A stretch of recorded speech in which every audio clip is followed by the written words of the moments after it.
The late April sky hung low over Maple Creek Cemetery, mirroring the sorrow gathered around the small white coffin of 7-year-old Grace Miller. Her father stood hollow and silent, barely breathing through the pain. The pastor's final prayer had just begun when a sudden commotion split the silence.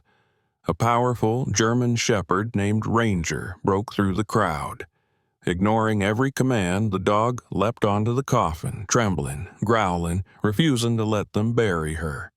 His eyes blazed with one message: "She's not gone, not yet." Follow this miracle to the end. Don't forget to subscribe, comment, and share. A thin spring rain drifted over Maple Creek, Ohio, soft as a sigh against rooftops and street lamps. Inside a small white house at the edge of town, 7-year-old Grace Miller sat at the kitchen table, coloring a picture of a golden sunrise she had not yet seen. Grace had honey blonde hair cut into a short bob that framed her pale, heart-shaped face and eyes the quiet blue of morning frost. She was slender, almost fragile, because her tiny heart, damaged from birth, had never learned how to beat with strength. Yet her spirit was fiercer than anyone imagined. The doctors said she had limits, but Grace never believed in limits. She believed in hope. Beside her lay Ranger, a 2-year-old German shepherd with a thick sable coat and sharp, eager eyes. He was a large dog already, his paws broad and strong, but there was a gentleness in the curve of his ears and the way he rested his head near Grace's elbow, as if every breath she took mattered. Ranger had once belonged to a family that moved away and left him behind, a memory that still made him whimper in his sleep. Abandonment carved caution into his soul, but Grace carved trust back into it with every soft laugh and small hand stroking between his ears. Across the room, Daniel Miller, Grace's father, stood by the window watching the rain trail like silver veins across the glass. Daniel was in his late 30s, tall with a rugged build that suggested he once chopped firewood more often than he worked behind a desk.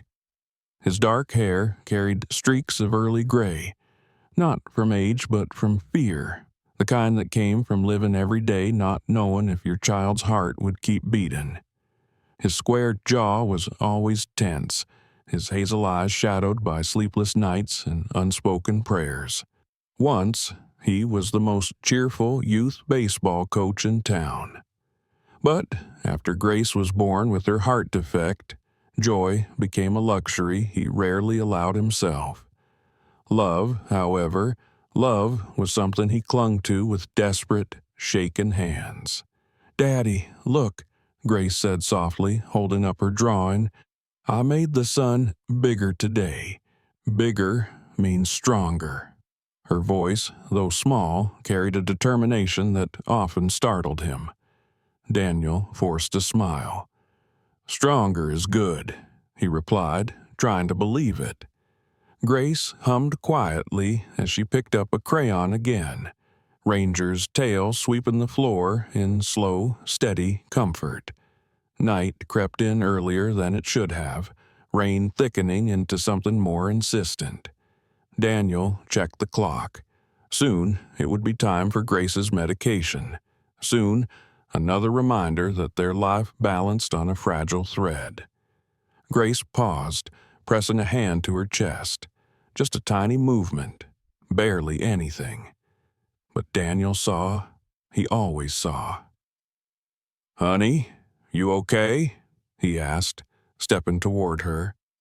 She nodded with a too brave smile. "Just tired." But Ranger lifted his head sharply. His ears pricked. A low whine rumbled in his throat. He nudged Grace's leg urgently. Daniel's heart clenched. "Grace, look at me," he said, his voice suddenly thin. Grace tried to speak, a single whisper forming on her lips, but her body betrayed her. Her eyes fluttered wide with fear, her small hand clutching nothing but air. Then, without a sound, she collapsed from the chair, crumpling into Ranger's paws. Time shattered. Daniel lunged forward, catching her head just before it hit the floor. Her body lay limp, frighteningly still. Her chest did not rise, did not fall. No breath, no heartbeat that he could feel beneath trembling fingers. "No, no, no, Grace!" Daniel's voice cracked open like a wound. He fumbled for his phone, dialing 911 with a shaking thumb while pressing his ear to her chest again and again, begging for the faintest thump. But silence answered. Ranger barked wildly, a frantic Pearson sound filled with terror. He pawed at Grace's shoulder, licking her face as if he could call her back to him. Paramedics arrived faster than Daniel remembered calling them. Flashing red lights spilled through the rain-fogged windows as they carried Grace away. Daniel stumbled after them into the storm. Ranger followed, refusing to be left behind, teeth bared when someone tried to restrain him. He would not abandon Grace, not like he had been abandoned. Not now. But at the hospital, cold fluorescent lights declared a verdict darker than night. Doctors shook their heads, machines went quiet, and a nurse finally whispered the words that shattered Daniel's world. "We're so sorry. Her heart has stopped." The rain outside slowed, as if even the sky forgot how to breathe. Daniel collapsed into a chair, unable to make sense of life without Grace's laughter. And Ranger, his body trembling on the sterile hospital floor, pressed his nose to Grace's still hand, refusing to accept that her story had ended. He lay there, unmoving, protecting her even from death itself. The chapter closed on a fragile truth. Sometimes love holds on longer than a heartbeat can. The gray morning over Maple Creek hung low like a heavy blanket, smothering every sound in the small Ohio cemetery. A row of folding chairs lined a patch of wet grass near a freshly dug grave where a small white coffin waited beneath a spray of lilies. The world looked muted, as if color itself was grieving. Daniel Miller stood motionless beside that coffin, his broad shoulders drawn inward, making his tall frame seem shrunken. His eyes were red-rimmed, hollow, the kind of emptiness that came from a wound deeper than flesh. His once steady hands that had built a swing set for Grace in the backyard despite knowing she might never be strong enough to use it, now trembled uncontrollably. Beside him, Ranger sat pressed against his leg, the sable-furred German shepherd holding himself rigid, ears pointed toward the casket. His deep amber eyes were fixed, unblinking, as if guarding something. He refused to lie down, refused to be comforted. He had not touched food or water since the hospital, ignoring every attempt to pull him away from Grace's side. At the head of the gravesite, Pastor Henry Collins, a man in his early 60s with thinning silver hair and a soft, round face marked by decades of sorrow and comfort, cleared his throat gently. He wore a dark coat that flapped in the cold breeze, and his voice, usually steady, faltered as he opened his worn leather Bible. Pastor Collins was known for his kindness and patience. No one had ever heard him raise his voice, not even at rowdy church picnics. Yet today, even his calm had been shaken. He had baptized Grace as a baby. He had prayed beside Daniel through countless hospital nights. Seeing her small coffin broke something fragile inside him. A few neighbors gathered behind, whispering their condolences, unsure whether their presence helped or hurt. Among them was Mrs. Ellen Whitaker, the Miller's neighbor from across the street. Ellen was a thin woman in her late 70s, with short white curls and large glasses that always slid down her nose. Despite arthritis that slowed her steps, she had insisted on attending because she adored Grace, often baking cookies shaped like stars just to see the little girl smile. Now she clutched a paper crane Grace had once folded for her, trying not to cry too loudly. Pastor Collins began to speak of Grace's courage, her drawings, the way she laughed even when her heart struggled to keep pace. But Daniel barely heard him.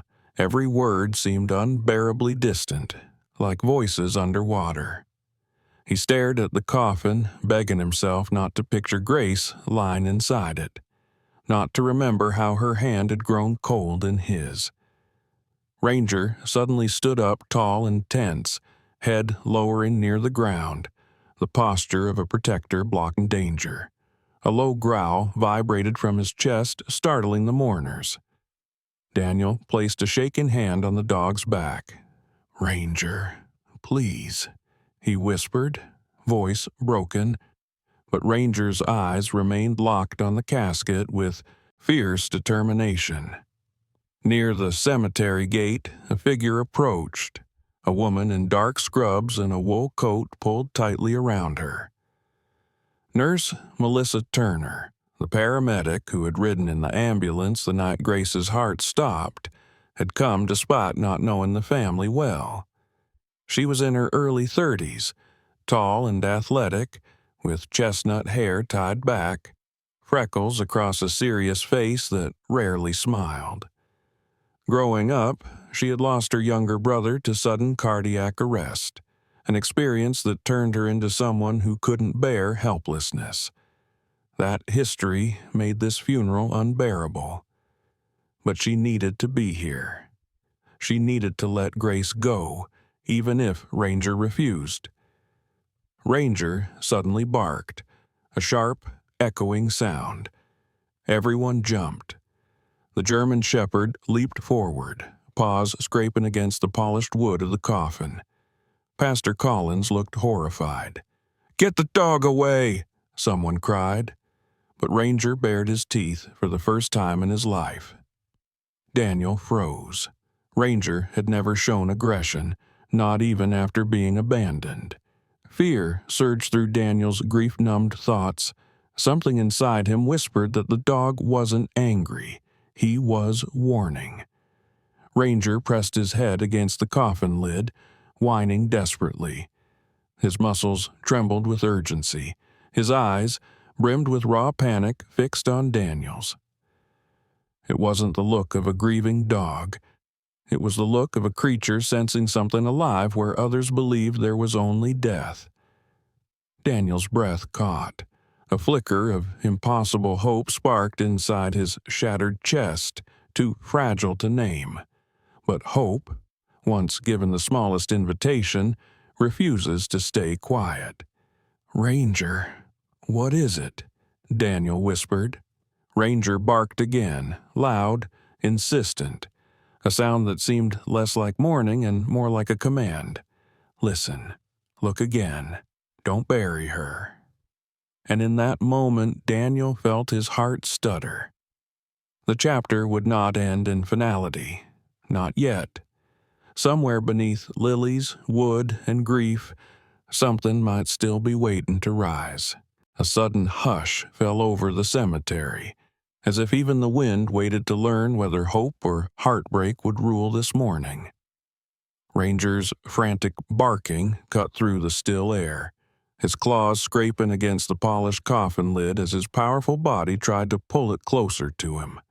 His amber eyes were wild, not lost in grief, but burning with urgency.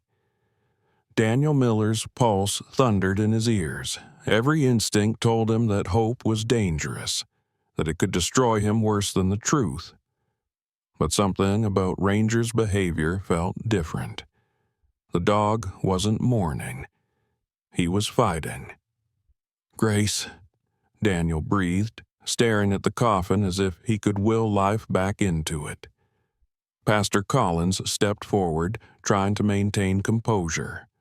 The man's gentle eyes were wide behind his glasses, confusion tightening his usually calm features.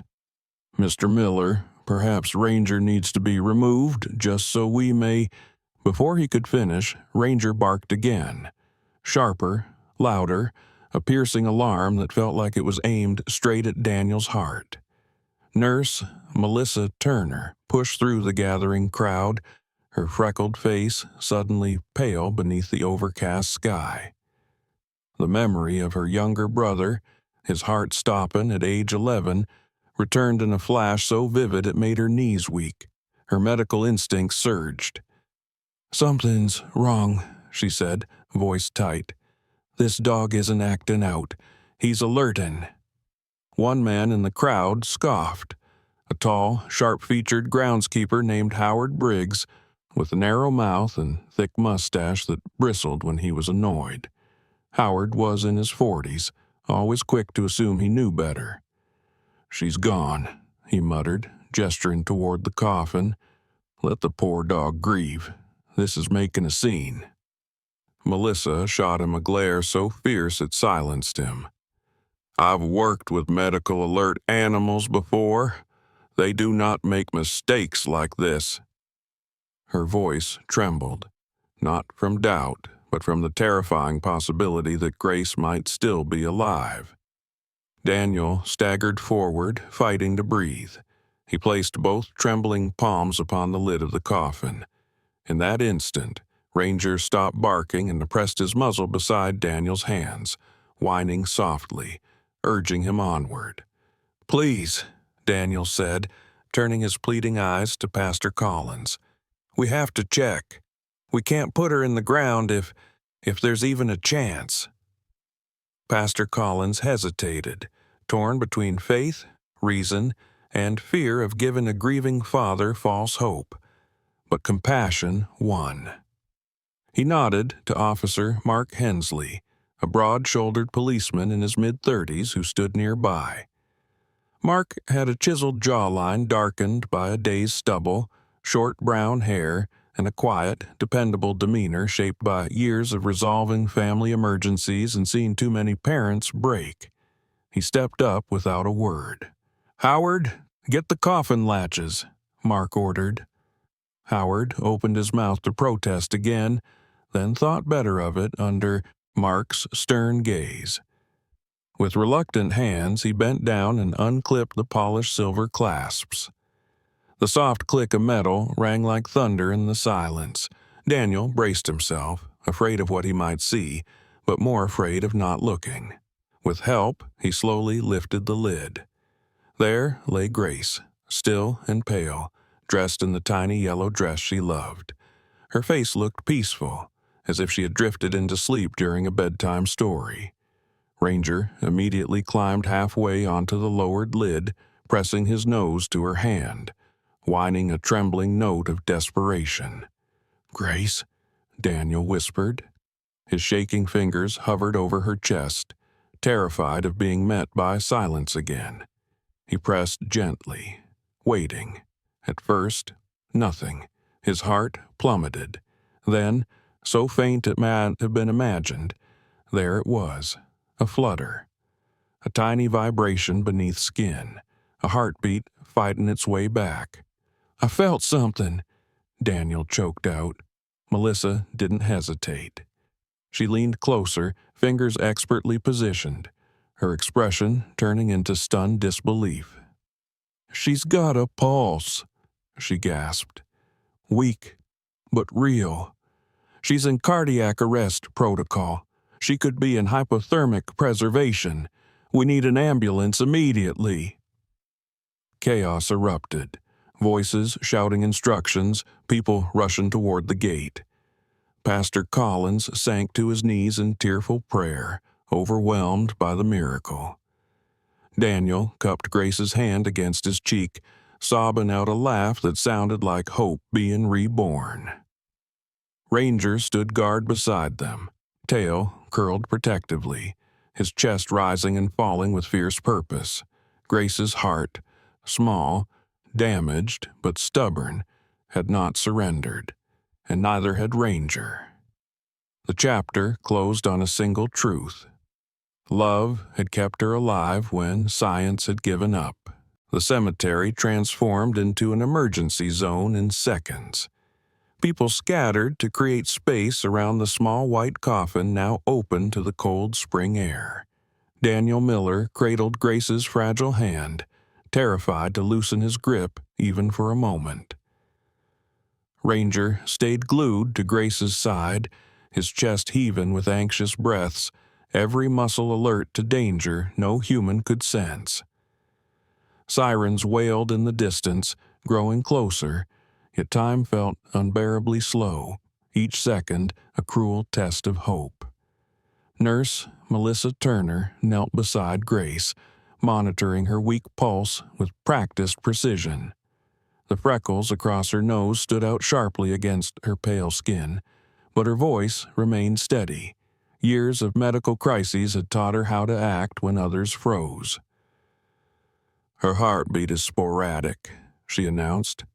"We need CPR prep and defibrillation ready on arrival." She pressed 2 fingers gently to Grace's throat again, tracking every faint flutter as if her own life depended on it. Pastor Collins hovered nearby, his Bible clutched in trembling hands. He whispered prayers under his breath, words of pleading rather than peace. The grief-stricken congregation watched from a distance, shocked into silence, unsure whether they were witnessing a miracle or a final cruelty. The ambulance screeched to a halt. 2 paramedics rushed out, Ethan Brooks, a strong, broad-chested man with short, blonde hair and a square jaw, and Dr. Laura Hayes, an ER physician who had joined the response due to short staffing. Dr. Hayes was in her early 40s, tall and stern, her dark hair in a tight bun, crow's feet marking years of stress. Her icy blue eyes scanned the situation quickly. "We've got hypothermic preservation," Melissa said immediately. "Weak pulse. She may be salvageable." Hayes nodded once, businesslike but not unfeeling. "Let's move." Ethan and Hayes lifted Grace onto a portable stretcher. Ranger tried to leap on after her, growling at anyone who came too close, but Daniel put an arm around the dog's neck. "Easy, boy," he whispered, though his own voice shook. "We're going with her." Ethan strapped the oxygen mask over Grace's nose and mouth. Her tiny chest barely moved. Hayes watched the numbers on the monitor, lips tight. "She's slipping again. Start compressions." Ethan began chest compressions, gentle, precise, his muscles flexing with each push. The sight tore Daniel apart. A father was supposed to protect his child, not stand helpless while strangers fought to keep her alive. Ranger whined sharply, pacing alongside the stretcher like a frantic guardian angel. Dr. Hayes looked up, meeting Daniel's eyes. "We're taking her to Maple Creek Medical first. It's the closest facility for stabilization." Daniel stiffened, dread flooding him. Maple Creek Medical was where Grace had been pronounced dead. Too quickly. But he had no choice. Distance could kill her. "I'm riding with her," he demanded. Hayes didn't argue. She saw the desperation and the love. "Get in." In the ambulance, chaos resumed. Machines beeped erratically as they sped toward town. Melissa monitored oxygen levels. Hayes prepared emergency drugs. Ethan squeezed the bag valve mask steadily, forcing air into Grace's lungs. Ranger wedged himself against the ambulance wall, refusing to be kept away. The engine roared. Tires hissed on wet pavement. Rain pounded the roof like a ticking clock.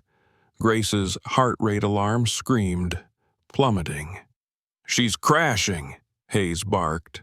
Melissa prepared a dose of epinephrine, but before she could administer it, Ranger jerked upright, ears pinned forward. He let out a sharp, urgent bark, the same sound he had used before in the cemetery, a precise pattern. "He's alerting," Melissa gasped. "Something internal, maybe respiratory." Hayes checked the airway instantly. The oxygen mask had shifted, cutting off airflow. She repositioned it and suctioned fluid that was obstructing Grace's breathing. The heart monitor flickered, then stabilized into a faint rhythm again. "Good dog," Ethan breathed, awe striking his face. Daniel buried his face in Ranger's fur, tears slipping down his cheeks. "You're saving her," he whispered. "You're saving my baby." When they finally burst through the ER doors, a medical team rushed Grace inside. A gurney disappeared behind double doors, leaving Daniel and Ranger stranded in the waiting area, separated for the first time since Grace fell. Daniel pressed his forehead against the cold glass, eyes locked on the hallway beyond. He was terrified that if he blinked, he would lose her again. Ranger sat beside him, rigid and silent, like a soldier who refused to lay down his armor until the war was truly won. Hope hadn't won yet, but it hadn't lost. And the chapter closed on one undeniable truth. Grace's heart still had a fight left in it, and Ranger would keep watch every beat of the way. The emergency room doors swung open and swallowed Grace into a blur of blue scrubs and flashing monitors. Daniel and Ranger were left behind in the waiting area, the sterile hospital lights reflecting the fear in Daniel's weary, hazel eyes. Ranger sat pressed against his leg, silent now, but his alert posture never wavered. They could not lose her, not after she had fought so hard to come back. Minutes crawled like hours. The hospital hallway buzzed with hurried footsteps and clipped voices, but all Daniel heard was the echo of his own heartbeat, loud, uneven, terrified. His hands shook, squeezing the collar of his jacket as if it were the only thing tethering him to reality. A nurse approached, a woman with short copper hair and bright green eyes behind purple-framed glasses. Nurse Chloe Sanders, mid-20s, petite but confident, had a gentle smile that could calm even the most anxious patient. She had a tattoo of tiny birds on her wrist, symbolizing freedom, something she had clung to after growing up in foster care. "Mr. Miller," she said softly, "they're working on stabilizing Grace's heart rhythm. It will take time." Daniel nodded mutely. He wasn't sure if his voice still worked. Ranger lifted his head when Chloe spoke, sniffing her thoughtfully. She smiled and crouched, stroking his ear. "You're a brave boy, aren't you?" Ranger leaned into the touch but kept his eyes fixed on the hallway, waiting for someone to call him back to duty. Suddenly, alarms blared from behind the trauma doors. Ranger sprang up, barking sharply, an alert signal Daniel recognized instantly. Something was wrong. The doors burst open and a doctor rushed out. Dr. Nathan Cole, the new head of pediatric cardiology, who had just returned from a medical conference when he heard of Grace's case. Dr. Cole was in his mid-40s, tall and lean with streaks of iron gray in his dark hair. His sharp jaw and neatly trimmed beard gave him a stern appearance, but his brown eyes held deep warmth from years of comforting terrified families. He was known for taking the hardest cases after losing his own daughter to heart failure a decade earlier. His mission was making sure other parents never felt the same pain. "We need to move her to pediatric ICU, now," Cole called to his team. Ranger's barking grew frantic. Cole turned toward the commotion, his gaze falling on the dog. "That's the alert dog," Daniel nodded. "He hasn't been wrong once." Cole's expression tightened, not in doubt, but in recognition. "I've seen cardiac alert dogs do what machines can't. Let him come closer." Daniel and Ranger followed the rushing gurney into a specialized room where wires and life support machines surrounded Grace's fragile body. Her chest rose rhythmically now, the ventilator helping every breath. But her heartbeat still faltered at intervals, a flicker that could fail without warning. Cole worked swiftly, implanting a temporary pacing lead to stabilize the rhythm. Ranger watched every movement, pacing, whining softly whenever the monitors dipped. Twice, he alerted early, both times allowing Cole to adjust oxygen levels and medication before another crash. Hours later, Grace's heart finally found a steadier rhythm. Daniel felt his own lungs fill fully for the first time since that terrible night at the kitchen table. Cole stepped back, removing his gloves. "She's still critical, but..." His voice softened into something close to awe. "Her chances are real now. She's fighting." Daniel covered his face with his hands and sobbed. Relief, exhaustion, love all crashing together. Ranger nudged his knee, tail wagging for the first time in days. Then, like a fragile miracle blooming, Grace's eyelids fluttered. Her tiny fingers twitched before curling weakly. Daniel froze. "Grace," he whispered. Her lips parted. A faint breath escaped. Her blue eyes, still cloudy, found Ranger first, and the tiniest smile appeared. "Good boy," she breathed. Ranger let out a soft, joyful bark and licked her hand, tears glistening in Daniel's eyes as he kissed her forehead again and again. Cole watched quietly, the memory of his own lost child flickering across his features, but instead of grief, this moment gave him peace. "She will need long recovery," he said gently, "but she has a future now, and a guardian who refuses to let her heart stop." Daniel looked at Ranger with reverence. "He saved her," he whispered. "No," Cole corrected kindly, "they saved each other." As the morning sun rose outside, pushing away storm clouds, Grace's heartbeat grew stronger, and for the first time in far too long, happiness returned to Daniel's chest like a light that refused to dim. The chapter closed on the sound of hope, the steady, stubborn beat of Grace's heart, and the soft thump of Ranger's tail on the floor beside her.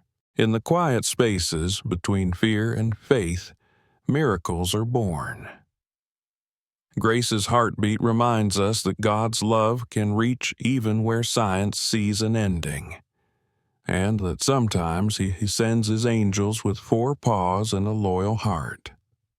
If this story touched you, share it with someone who needs hope today. Comment where you're watching from, and don't forget to subscribe for more stories of God's protection and everyday miracles. May the Lord bless you and your family with health, joy, and a heart that never stops believing.